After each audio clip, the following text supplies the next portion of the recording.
Ohio, Bernie Moreno, and the congressman from this district, Bob Latta. We just had a great tour of this Ford facility producing great American trucks with, by the way, amazing American workers. And I think it's important to note the effort that the Congress, President Trump and his administration have put into making cars more affordable in America and making sure that we look around the world and say, you know what? If you're going to sell your cars in America, you should make them in America with great American workers. And so our effort has been to make cars more affordable. And I want to talk about what we've done at USDOT. So the last administration, to be clear, they believed in a social policy that would force Americans to buy the cars that government wanted them to buy. We believe that the American people should buy cars that they want to buy. And so as the last administration had, in essence, an EV mandate that was forcing us to go from gas to electric, driving up the cost of gas cars and subsidizing electric cars, we looked at that policy and said we should go in a different direction. One of the ways they did that was through what's called CAFE standards. Those are the fuel efficiency standards that are set by USDOT. That standard was set at almost 60 miles a gallon. Now there's no combustion engine that can reach 60 miles a gallon. And the law was set that you had to base it on a combustion engine. Well, the last administration contorted the law and said, well, we're going to use EVs in this analysis. What this did was forcing car companies like Ford, like GM and others to pay billions of dollars in taxes or in carbon credits. And when they paid for those taxes or carbon credits, it increased the cost of a car to the tune of about $1,000 a vehicle. So what we've done at USDOT is we've set the path to bring that standard from an unattainable $60 down to an attainable 35 miles per gallon. So not only are we going to have cost savings with that, but now our car companies can actually produce cars that Americans want to buy. Now, I'm not advocating for the 1970s station wagon, but you could make the station wagon again under this standard. That's a different group of people who make those analyses, but that's a possibility. I don't want the government to dictate the kind of cars we build. I want the freedom of innovation, and I want consumer demands to drive the cars that are produced. Just on the affordability side, and the president has worked very hard at fuel prices. And so you look at what we pay per gallon of gas, and I'm sure Administrator Zeldin will talk about this, but we are at over a 5-year low. Donald Trump 247 is now competing with Donald Trump 45 to see if he can get the gas prices lower in this administration than he did in the last administration. But the last time gas prices were this low was 2019, and we're not done yet. We're going to keep pushing those prices lower, which means that's more money in Americans' hands. And I'm sure the Congress will talk about this, but in the effort to make prices more affordable, the Congress, in one big beautiful bill, put in a provision that if you buy a brand new American-made vehicle, up to $10,000, you can write off a portion of that loan. Again, a well-thought-out set of policies to bring affordability back to the auto industry. And before I turn it over to Jameson Greer, I just want to note that as I saw here at Ford, this team works really well together, and it's a team effort. There's team input. What President Trump has done with his team, you have a group of cabinet members that actually like each other, that work together, that strategize together. They hear the president, and then we all work together to implement that agenda. No one is, see, by the way, I'm standing here, none of them stabbed me in the back yet. Yeah. We actually, we don't do that. We actually are fighting for the president, who's actually fighting for the American people. And it's that kind of team effort you need to accomplish big, bold things that the president cares about. and that's in also conjunction with the Congress, who have been great partners as well. So I couldn't be prouder to be here in Ohio and work with this kind of team to make sure we drive down prices, bring manufacturing back to this country, and we are just getting started. So thank you for having me. I want to turn it over to our U.S. Trade Representative, Jameson Greer, who's doing yeoman's work to protect American jobs. Thanks, Sean. And again, like Secretary Duffy, I'm so happy to be here. This is where it's happening. This is part of the reason why President Trump ran for office, was to protect the jobs here, to protect these plants, to protect American production.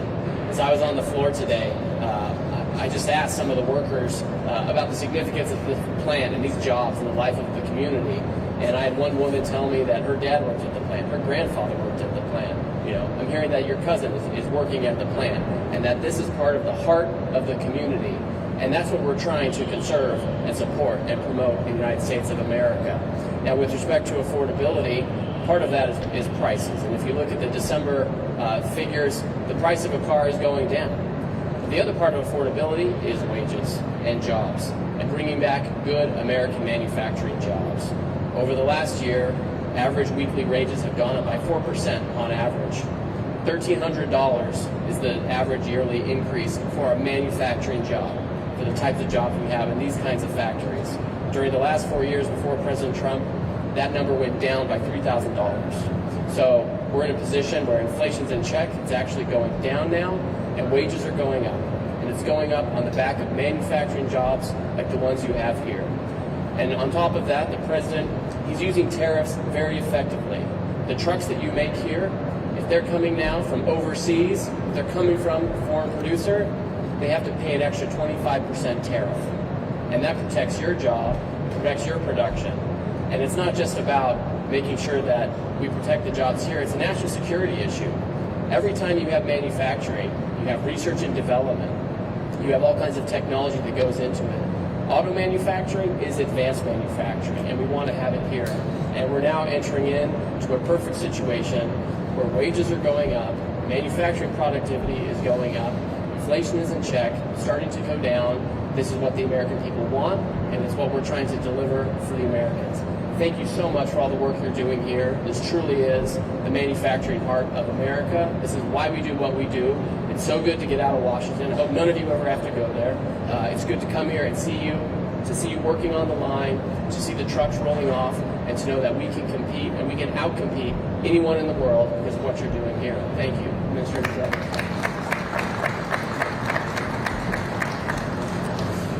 Most Americans in life won't have the opportunity like we did today to be able to visit a plant where their American-made vehicle is being manufactured.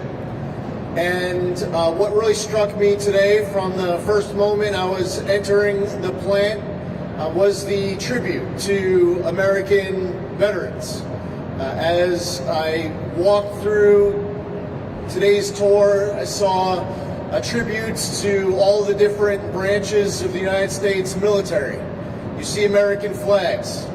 These workers believe strongly in their job and their mission, and they are working hard to produce an American-made product that our country should be extraordinarily proud of. Since my very first meeting with President Trump after confirmation, he has very specifically been asking questions about what we can do to get rid of an electric vehicle mandate, to address tailpipe emissions like what we saw coming out of California that has caused so much issues with regards to consumer choice and the price of vehicles.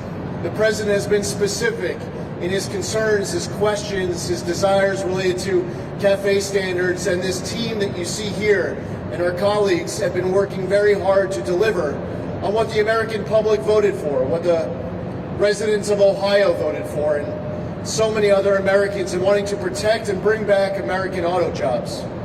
At the EPA, our core mission is protecting human health and the environment. We've been focused on powering the great American comeback. And the first pillar is about clean air, land, and water for all Americans. We do not lose sight on the fact that the American public wants consumer choice. and they were very upset with the direction of politicians in government who want to choose for them what kind of a vehicle to purchase and have in their driveway. Secretary Duffy's leadership in making sure that there was an important reset on CAFE standards is key progress for our country that helps to accomplish that mandate that the American public voted for. Earlier this year, the Biden EPA waivers to California that California used to create their electric vehicle mandate were sent to Congress, to these leaders in the House and the Senate who stand with us today, to then review these three waivers and decide whether or not to reject them through Congressional Review Act proposals. Through the leadership of Senator Moreno, Congressman Latta, and their colleagues, Congress rejected those three Biden EPA waivers and sent it to the President for a signature to get rid of these Biden EPA waivers for good. That means that the California electric vehicle mandate is gone for good, and all the other states that had adopted it to force manufacturers, to force American consumers into a left-wing policy that ties their hand behind their back and dictates what the future of the American auto industry should look like, rather than allowing demand to drive policy. And I'm very grateful to these members of Congress for their leadership on these issues. Right now, the Trump EPA is finalizing a decision on whether to repeal the 2009 endangerment finding, which includes a proposal to rescind all greenhouse gas emissions on light, medium, and heavy-duty vehicles from 2010 and beyond, as well as the off-cycle credit on that much hated, that universally hated nearly, start-stop feature. If finalized, it would be the largest act of deregulation in the history of the United States of America. We are just summarizing some of the actions that the Trump administration has been taking over the course of the last year on behalf of the American auto worker, on behalf of the American auto consumer. And we're not recapping the full term. This isn't 4 years or 8 years. We're just recapping the first 12 months, and we are just getting started. Our next speaker here is your state's senior U.S. Senator, somebody who is looked to for his incredible leadership from his experience working in this industry for decades of his life. He's someone who is an extraordinarily well-respected businessman. He's somebody who in the halls of Washington, D.C. fights extraordinarily hard for the American workers who stand with us today, that we were able to visit through today's great tour. And I, as the administrator of the EPA under President Trump, want to thank and welcome your Senator Bernie Moreno. Thank you. Thank you, Lee. In case, for those of you who are wondering who are the people here from the administration, this is President Trump's automotive dream team. These are the ones that are making something very simple happen. About a year ago, half the cars sold in America were made in America. Thanks to the efforts of these guys, it's almost 60%. In 1 year, we got from 50 to 60% of the cars sold in America being made in America. And we're not going to stop until we get that number to 70%. These jobs matter to communities. I live in this county. This plant is a giant economic engine for this entire region. We put you guys on a level playing field, and we can compete with any worker anywhere in the world. But what politicians have been doing was selling you out. They'd come here and give beautiful speeches, and what happened? Auto plants closed, and they opened up in Mexico, and Canada, and China. That day is gone. This is about restoring American workers' ability to have a good one job. You can have one job. You don't need to have 2 or 3 jobs. You can have one job and own a home, own a car, support a family, and retire with dignity. Because that's the essence of the American dream. It's what we're fighting for. And soon you're going to see something that we passed called the Working Families Tax Cut Act. That's going to put money directly in your pockets. All the overtime that you've worked, where you've stayed away from your families, you've taken time away from other things in your life that you can do to work right here during that overtime, we're going to refund all the taxes that you paid on that overtime. You're going to see that money. You're going to see a child tax credit. You're going to see a credit for daycare, because at the end of the day, the people who are wealthy in this country are doing just fine. Our job in Congress is to make certain that you have somebody who's fighting for you every single day. And as these guys said, we've just begun. Thank you for all the hard work that you guys do. Know that you have people in the administration and in Congress that are fighting for you. One of the ones that I know is my absolute partner in making this happen is your congressman. Let me bring him up, Bob Latta. Thank you. Well, thank you all for being here. I want to thank the administration folks for being with us, because again, what you're seeing here today is America as a greatness, and it starts with the workers here. This is my district. We have over 80,000 manufacturing jobs in the 5th District. We make things, but if we're going to make things, we have to have affordable energy. I serve on the Energy and Commerce Committee, and I serve as the Energy Subcommittee Chair. And I know this, if energy prices go up, two things happen. People can't go out and buy more vehicles, and the other thing is plants have a harder time to operate because their costs go up.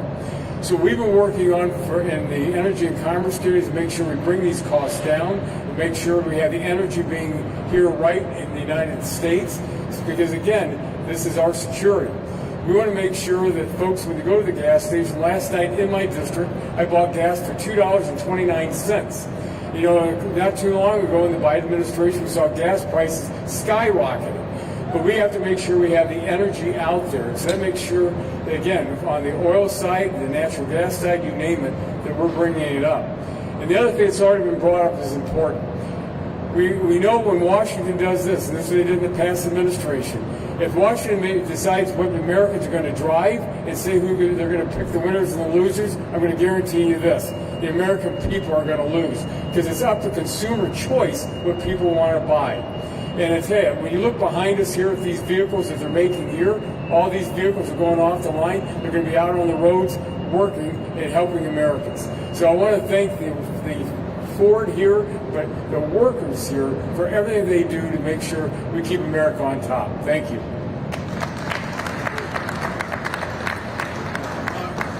In 1 second, we're going to open up to questions. You can ask a question for any of the leaders here, but I just want to double down on my lobby effort to get rid of the stop-start button. I hate the stop-start button in my car. It's horrible. So anyway, if you can make that happen.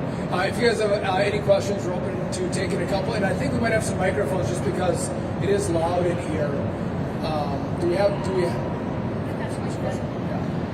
Just please say who your question is for.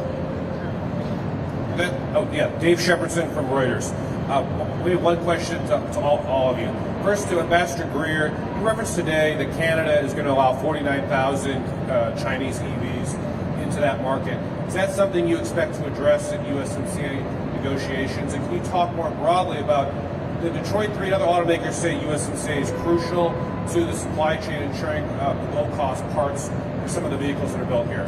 Maybe you can talk to that, then I'll ask the question to you folks. Sure, thank you. So with respect to the Canadian decision to allow a limited amount of Chinese EVs into their market, they've put a hard cap on that, a hard quota. On the one hand, I don't expect that to disrupt American supply into Canada by any means. Canada is so dependent on the United States for their GDP. Their entire population is crowded around our border for that reason. I'll tell you one thing. If those cars are going to Canada, they're not coming here. So that's for sure. I think broadly speaking, with respect to USMCA, we're in a period of renegotiation. We're taking a very close look at it. There are certain aspects of it related to agriculture, et cetera, that some of the supply chains make sense. But when it comes to manufacturing, we want those jobs here.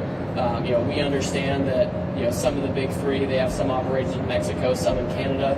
We want to create incentives to bring as much back here. President Trump did the USMCA in the first term. It generated a lot of investment in the United States, but we want to generate even more. So we expect that there will be more U.S. content, that any new rules that we establish will create incentives to have more workers in factories like these. Thank you.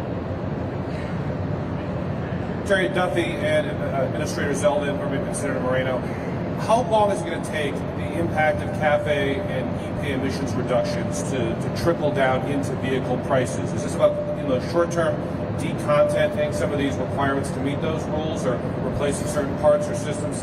How long can consumers see that $1,000 actually? So first off, if I can make a comment on your question to our trade representative. Listen, I love Canada. Good people, nice country. Wisconsin, I live right next. They're my neighbor, but no one has ever accused Canada of making always the smartest and best decisions. And I think they'll look back at this decision and surely regret it to bring Chinese cars into their market. But again, they're a free country. Let them make those choices at their own peril. So we've announced our CAFE changes. It's going to take several months to go through the process before this becomes the new rule. And so it's going to take a little bit of time to trickle through. But we've already seen car prices come down. We've seen Ford has had its best year, I believe, in 6 years in sales. There are predictions that, oh my goodness, everything that this team is going to do is going to affect our automakers, less jobs, more layoffs, less cars made. This company had their best year in 6 years. So things are going in the right direction, and we don't snap our fingers and make immediate impacts, but you're starting to see the impacts of President Trump's policies. And again, it's going to be in this year that we'll hopefully get that rule finalized for fuel efficiency, and then see those prices come down. Bernie? As soon as Congress passed the Congressional Review Act overturning the 3-buy-in EPA waivers to California, we immediately started to see changes being made by companies. The rescission of that state-level electric vehicle mandate immediately resulted in decisions of these companies to allow the market and demand to drive decisions rather than government policies. So we saw an implementation instantly from that respect. You just heard Secretary Duffy reference the start-stop feature, just one of the components of that proposal on the 2009 endangerment finding. I was touring another plant, another company, and they were going through all the different makes and models that if we were to finalize a decision to remove the off-cycle credit on start-stop, that they would be removing the start-stop feature from all these different makes and models. A lot of companies plan for years into the future. For some companies, they might give you a different answer from one company to the next as far as how they implement certain changes. So on top of what we are seeing already from that first action that was very important by Congress to overturn those 3-buy-in EPA waivers, to decisions that are imminently in front of us, to decisions that car manufacturers will be making in the years ahead, we will just continue to see positive impacts from the policies that President Trump has had us implement over the course of this year. We have decisions in front of us as it relates to nitrous oxide, diesel exhaust fluid. In August, I was at the Iowa State Fair. I announced a decision with the Small Business Administration Administrator Kelly Loeffler to reverse those very annoying deratements on heavy-duty vehicles, school buses and motor coaches and tractors. We are able to go potentially to a next level through a rulemaking, and something that's being deliberated right now, possibly as part of the next set of NOx rules. We will have more policies as it relates to model year 2027 and beyond. We are going to work with manufacturers. We do not want to work against manufacturers. We will work with the American consumer. We don't want to work against the American consumer to find all sorts of additional ways in 2026 to go even further. And as far as the implementation, it started already. If I could more directly answer your question, it's happening now. Car prices are coming down right now because car companies like Ford aren't selling cars and taking $50,000 losses on them because nobody wanted to buy these cars. Look, when you're selling an EV. For example, I'll pick on a competitor of Ford, Volkswagen, was advertising their EV for $48 a month, and they still couldn't sell it. Nobody's making money in that scenario, so that's happening already. Look, these EV subsidies were going to multi-millionaires. I saw it firsthand. Wealthy people are getting $7,500 to lease electric vehicles. We're taking that money and we're putting it in the hands and the pockets of working Americans. That's the difference between what was happening under Biden and what's happening under Trump. In terms of Chinese cars, let me answer it more directly. As long as I have air in my body, there will not be Chinese vehicles sold in the United States of America. Period. Hard stop.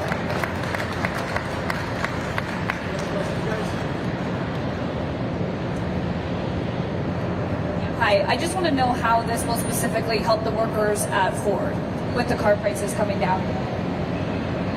I'm with 19 News here in Cleveland.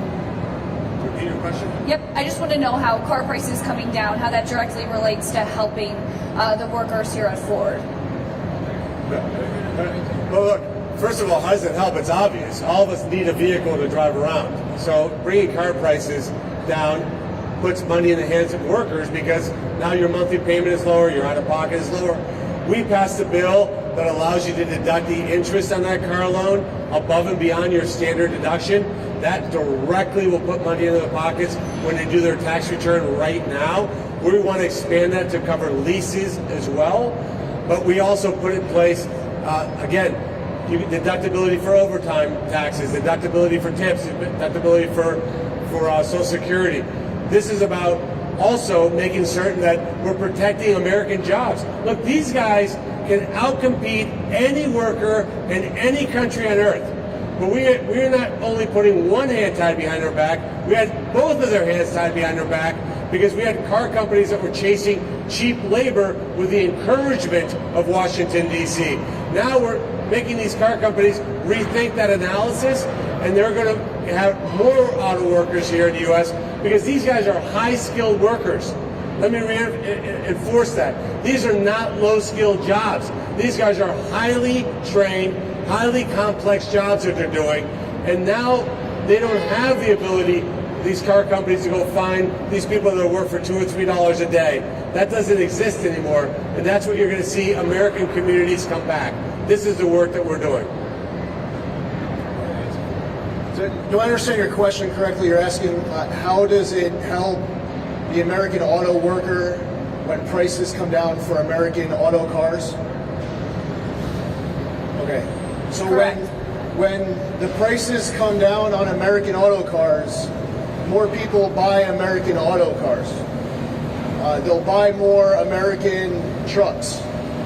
So when you buy an American vehicle instead of a foreign vehicle, that means that the American company is making more money. That there is a need for plants to be making more vehicles. The more that people buy American vehicles, the better it is for American companies. The more money they make, the more vehicles that are needed, the more workers they need, the more hours, the more trucks they build. It's a beautiful thing for our country, and very obviously strongly helps the American economy, the American auto companies, the American auto workers, when the price comes down and more people are able to buy American vehicles. Let me just comment on this. Again, it's just not what we're doing in Congress and what the administration is doing, but sometimes you have to look what's happening out in the states. Again, serving on the Energy and Commerce Committee, one of the things we want to make sure is we keep the energy costs down so people can afford it. Several years ago when I was going to the gas station when gas prices were skyrocketing, what you'd see is people were buying only 2 gallons. They couldn't afford gas. So how are you going to buy a new vehicle? We also know, like, if you go out in California with the regulations that they're putting on out there, they used to have 42 refineries in California. They're going to be down to 11. People in California, by this year, could be paying some areas $7 for gasoline. So how are they going to survive out there? Because in the state of Ohio, 83% of everything that comes into the state is trucked.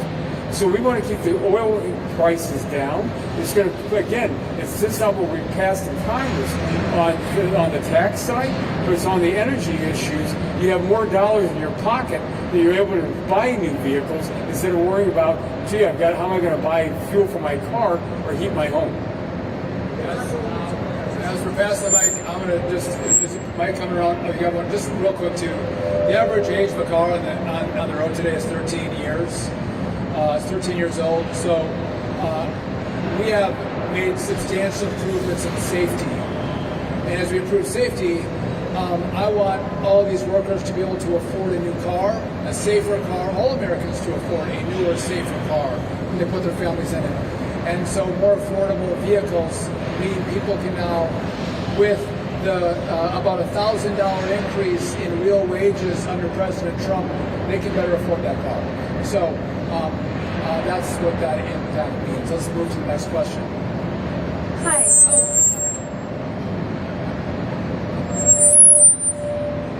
Mary Francis. Okay, gotcha. Sorry. I'm Mary Francis from the plane dealer in Cleveland. No, can you hear it now?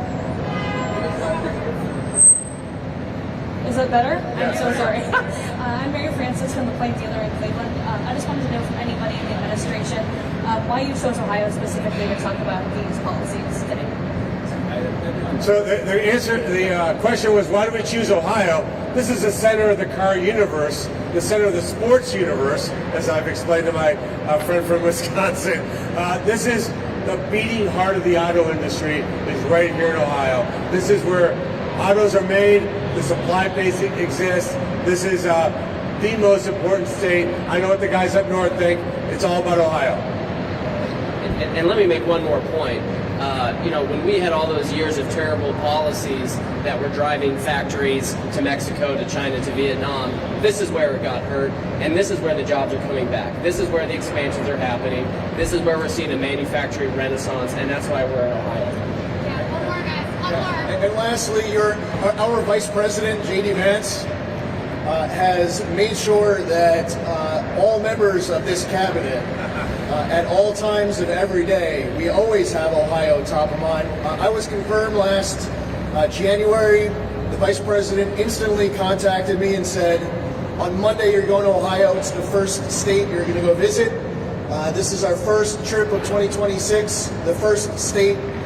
Here we are in Ohio. And I would say in many different respects, the Vice President has not forgotten where he comes from. He keeps it top of mind for all of us here in the cabinet.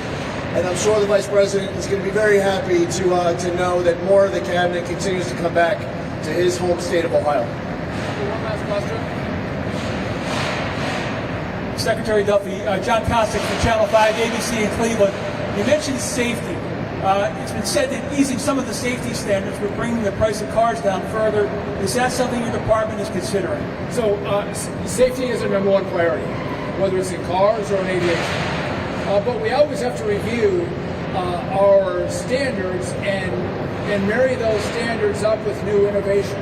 So just to take EVs autonomous vehicles for a moment, we might have side mirrors, rear view mirrors, backup cameras.